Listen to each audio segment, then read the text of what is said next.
Welcome to the deep dive. We take your sources, articles, studies, notes, and really pull out the key knowledge for you. Yeah, try to make sense of it all. Exactly. So today, we're tackling something that sounds, well, like a total contradiction. Exercise. Everyone knows it's great for health, vital for sexual function even. Absolutely. Foundational. But here's the twist. There are some really common, like everyday workout mistakes that can seriously harm erectile health. Mm-hmm. Things people do thinking they're being healthy. Right. Not obscure stuff, but habits lots of men have. So our mission today is to give you that shortcut, basically, to understand how your fitness routine could be boosting you up or maybe sabotaging things downstairs. And it's all backed by science. We're not just guessing here. Definitely. But let's be super clear up front. Yeah, please. Exercise, when you do it right, is genuinely one of the best things for erectile function. Hands down. The studies all show that, don't they? Active men, better sexual health, stronger erections. Consistently. So the real question isn't if you should exercise, it's how. How much? That's where, things can go wrong. Turning that health booster into, well, a problem. That distinction is everything, isn't it? Changes how you even think about hitting the gym. Okay, let's dive in. How can these seemingly good habits actually work against you? Mistake number one. Okay, let's call this first one the overtraining trap. This is that classic more is always better mindset. I see it all the time. Right. Go hard or go home. Exactly. But the research is pretty stark. Pushing way too hard, too much intensity, too much volume, it can actually tank your resting testosterone levels. Really?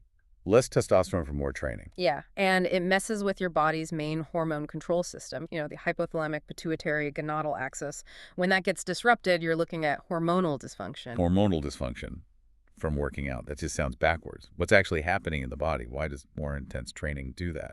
Well, it's sort of a domino effect. First, yeah, testosterone production can take a nosedive.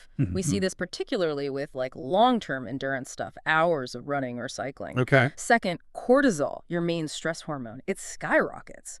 And chronic high cortisol directly suppresses testosterone and, by extension, your sexual function. Stress hormone taking over. And third, you just hit chronic fatigue, plain and simple. An exhausted body, an exhausted mind. They just don't perform well sexually or anywhere else, really. Oh, so something you do for energy just drains you completely. And you mentioned the speed this can happen, which sounded, frankly, alarming. It is. Overtraining, really pushing it, can cause disrupted sleep, erectile dysfunction, even high blood pressure in just 2 weeks. 2 weeks. That's how fast your body can react to that constant excessive stress. Man, 2 weeks. That's... Yeah. Yeah, shockingly fast. So for anyone thinking push harder, maybe the real shortcut is realizing their body might be screaming, stop, way sooner than they think. What are the, practical warning signs? The big red flags we see are things like training 7 days a week, 0 rest, or doing high-intensity workouts every single day. No recovery. Right. Exercising for, say, over 90 minutes regularly, especially endurance stuff. And just ignoring fatigue, that push through the pain mentality when the pain is actually your body saying, enough. Your body isn't meant to be in fight or flight constantly. It needs that downtime. Exactly. It needs recovery to adapt. Okay, so clearly more isn't always better here. What's the fix? How can you still train hard and get strong without falling into this trap? The solution is what I call strategic recovery. It's about being smart. A good rule of thumb is the 3.1 rule. For every 3 days of intense training, take 1 full day off, completely off. 3 on, 1 off. Got it. Limit those really high-intensity sessions to maybe 3, maximum 4 per RIT. Keep most workouts under 75 minutes. Go longer than that, and you really start pumping out that excess cortisol. I'm 75 minutes, okay. And, crucially, periodization. Build in lighter weeks, maybe every 4th week.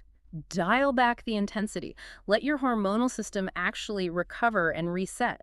Smart planning, respecting limits, and I'm guessing sleep and food are huge here too, even with those rules. Oh, absolutely non-negotiable. You could follow the training rules perfectly, but if you're only sleeping 5-6 hours, you're shooting yourself in the foot. Because that's when testosterone is made, right?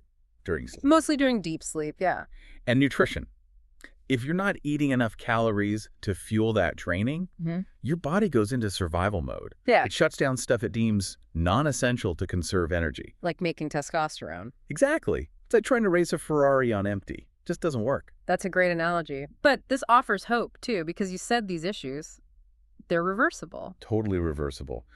That's the best news. I've seen guys get their sexual function back within like 4 to 6 weeks just by adjusting training, prioritizing sleep, eating enough. Yeah. Your body wants to find that balance. Okay, so that's overtraining, pushing too hard, backfires on your hormones. But what about things that seem totally fine but have hidden risks? Yeah. Let's talk about cycling. You called it the cycling catastrophe. Yeah, this is a big one. And look, it's not that cycling itself is bad. It's fantastic cardio. It's how a lot of men do it. How so?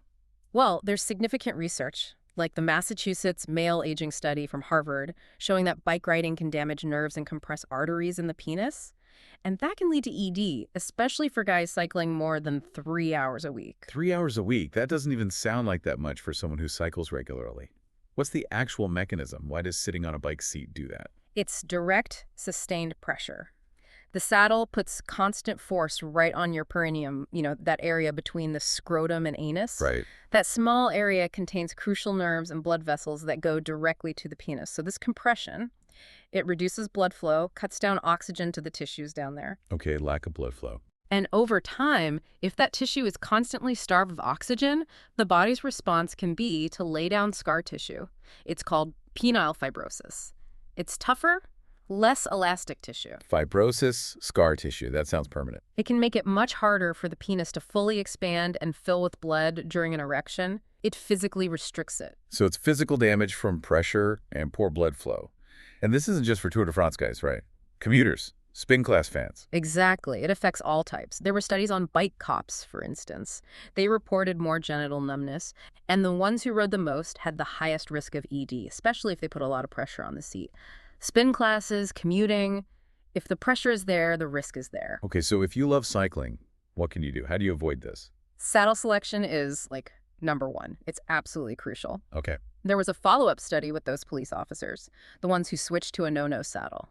They reported way less penile numbness. Another study showed traditional saddles could reduce penile blood flow by 70%. 70%? Wow. Compared to only about 22% with a no-no saddle. It's amazing how guys will spend a fortune on a bike but skimp on the saddle, which is arguably the most critical part for this aspect of health. Those numbers are stark. Yeah. Small change, huge physiological difference. What else helps maybe if a no-nose saddle isn't an option or just as extra protection? Well, proper saddle adjustment is key too. Height and angle matter. It should be level or maybe tilted slightly nose down. Never nose up. That increases pressure. Got it. Level or slightly down. And take pressure breaks. On longer rides, stand up and pedal for, say, 30 seconds every 10 or 15 minutes. Just get the pressure off. Simple enough. Limit really long rides without breaks. Try not to go much over 2 hours continuously. And yeah, invest in a good quality saddle that fits you. And consider padded cycling shorts. They help distribute the pressure more evenly. What about spin classes? Lots of people do those, often on bikes that aren't their own. Same advice. Absolutely. Take the time to adjust the bike properly every single session. Don't just hop on. Use those standing sections the instructor calls out. They're there for a reason. Right, get off the seat. And pay attention to your body. Numbness is not normal. It's a clear warning sign that blood flow is compromised. Listen to it. Okay, this is super helpful. You don't have to ditch the bike, just be smarter about it. Precisely. Cycling done right is fantastic for cardio, which actually helps erectile function. It's all about awareness and making those adjustments. Okay, we've covered going too hard and the cycling issue. But there's a third problem, maybe more subtle, that can creep into almost any workout, especially lifting weights. What's the pressure zone problem? Yeah, this one's sneaky because it involves movements many guys see as essential. Exercises that create excessive pressure inside your abdomen and make you bear down hard on your pelvic floor. So not just cycling now. We're talking lifting. Heavy squats, deadlifts, even some core work. Exactly. Heavy deadlifts, overhead presses, squats, especially if you're holding your breath, straining like crazy, even crunches done incorrectly, pushing down and out. Right. When you consistently bear down like that, you can actually weaken the pelvic floor muscles. Those are the muscles critical for erections, for ejaculatory control. Weakening them by straining. Yeah.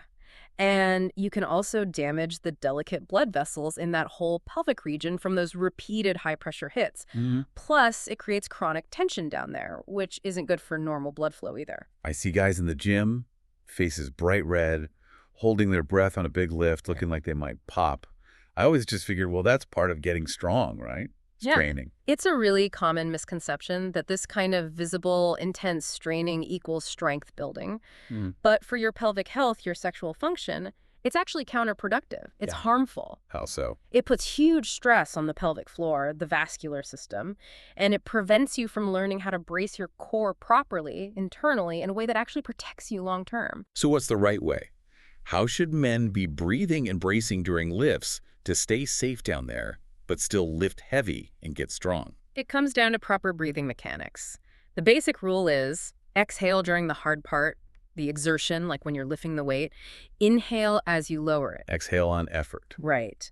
And crucially, try not to hold your breath for more than one rep, if at all. For bracing, think about engaging your core muscles, like pulling your belly button towards your spine, without that excessive bearing down, pushing out. Pull in, not push out. Exactly. And maintain a subtle engagement of the pelvic floor upwards as you brace. Think like a very light Kegel, pulling up and in, not pushing down and out. It's about creating internal stability, not downward pressure. Okay, that makes sense. What about weight belts? Lots of lifters use them for heavy sets. Helpful or hurtful in this context? Belts can have a place, but really only for your absolute heaviest sets. They shouldn't be a crutch you're relying on all the time. Learn to brace correctly without the belt first. Then the belt can add to that stability you've already created.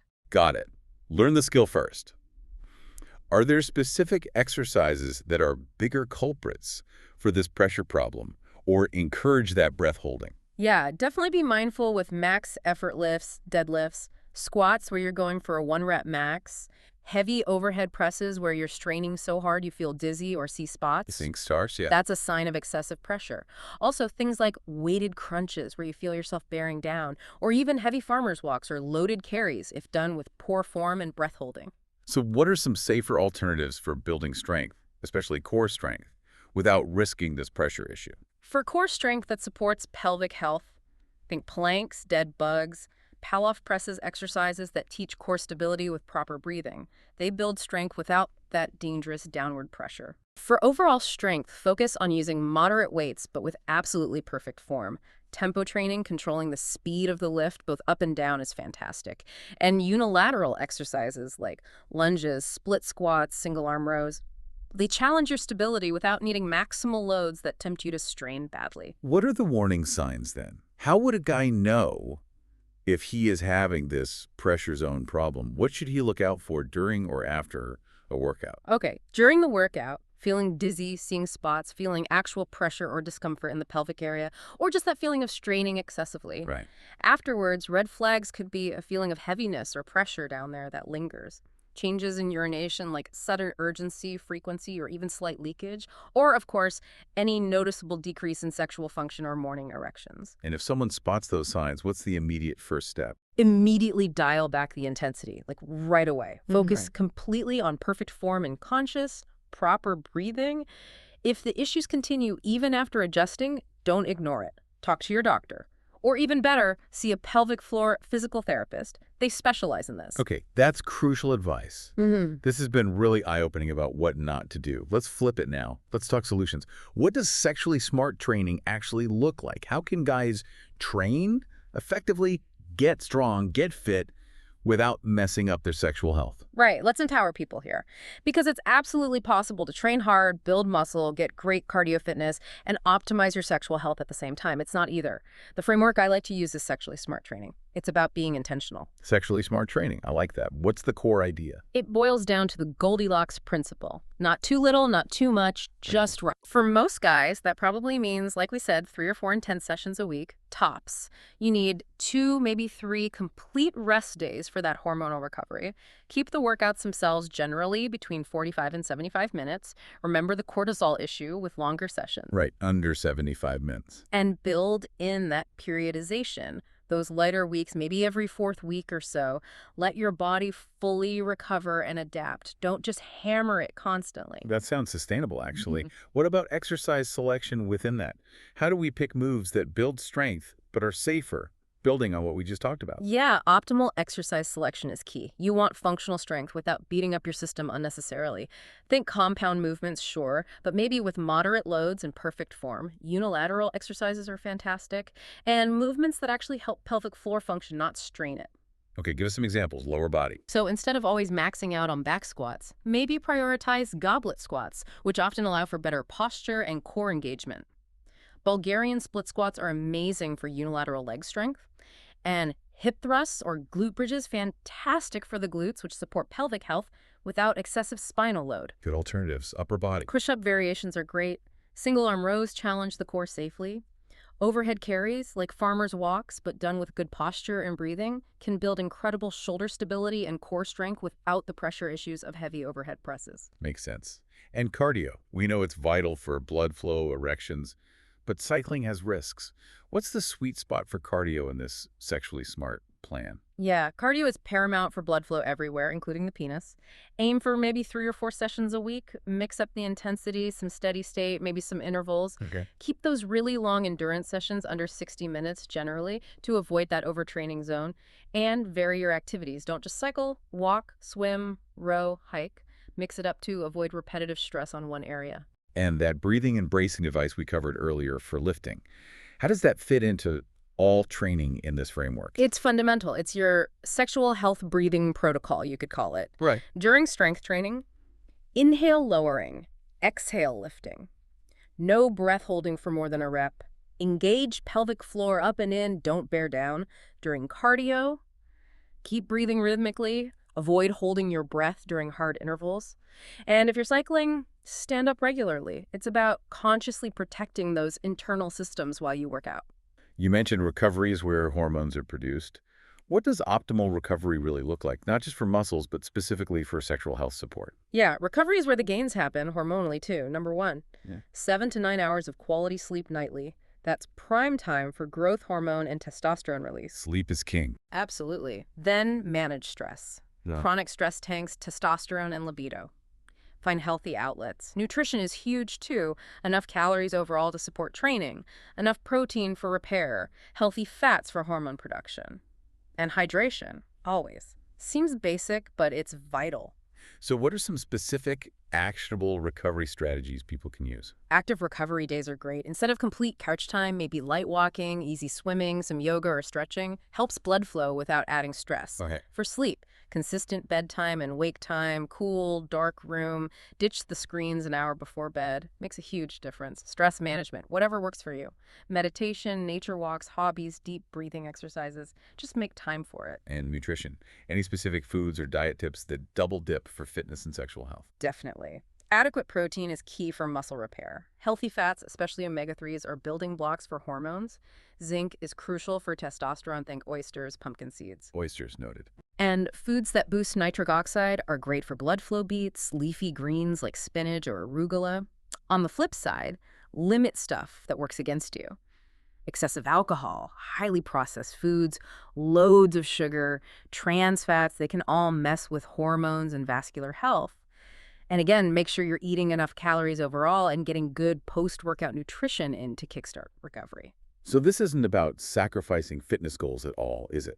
It's about making them more effective, more holistic. Precisely. It's synergistic. When your hormones are balanced, when you're not overtrained, when you recover well, you actually build muscle more efficiently, you have more energy, you perform better across the board. It all works together. Okay, before we wrap this deep dive, let's nail down those warning signs again.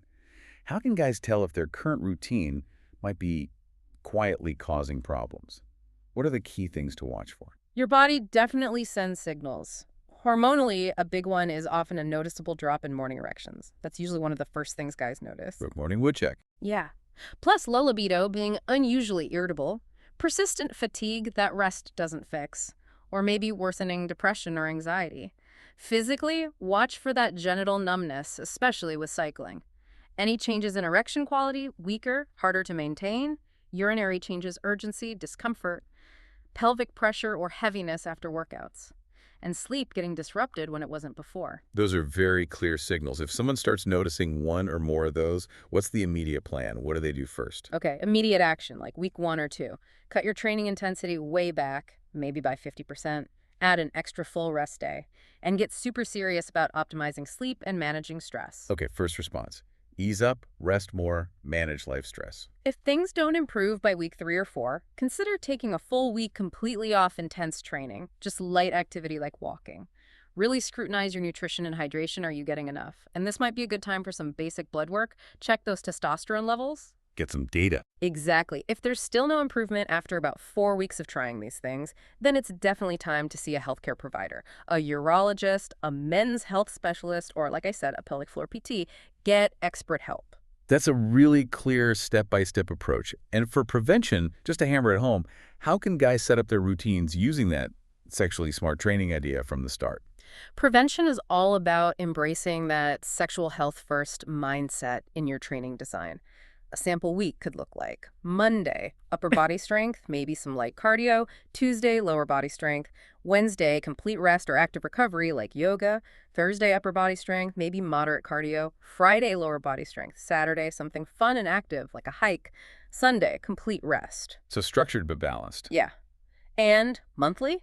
Think 3 weeks of normal intensity, then deliberately plan a fourth week that's lighter, maybe 60–70% of your usual volume. That built-in deload helps prevent burnout and hormonal dips. That cyclical approach makes a lot of sense. And for guys who might already be having issues, you said it's usually reversible. There's real hope. Oh, absolutely, in most cases.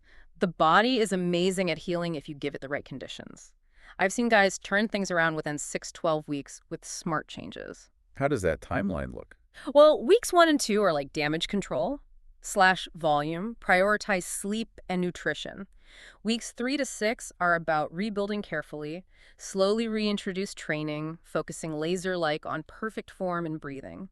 Then weeks 7 to 12 are about optimizing, intelligently building back up, cementing those good, sexually smart habits for the long haul. What about age? Do older guys, say 40+9, 50+9, need different rules? The principles are the same, but yeah, age is a factor. For men 40+ stay, recovery generally takes a bit longer. Natural testosterone decline might make you slightly more susceptible to overtraining issues. Cardiovascular health becomes even more critical. For men 50+9, maybe think about more frequent, slightly shorter, less intense sessions rather than fewer killer workouts.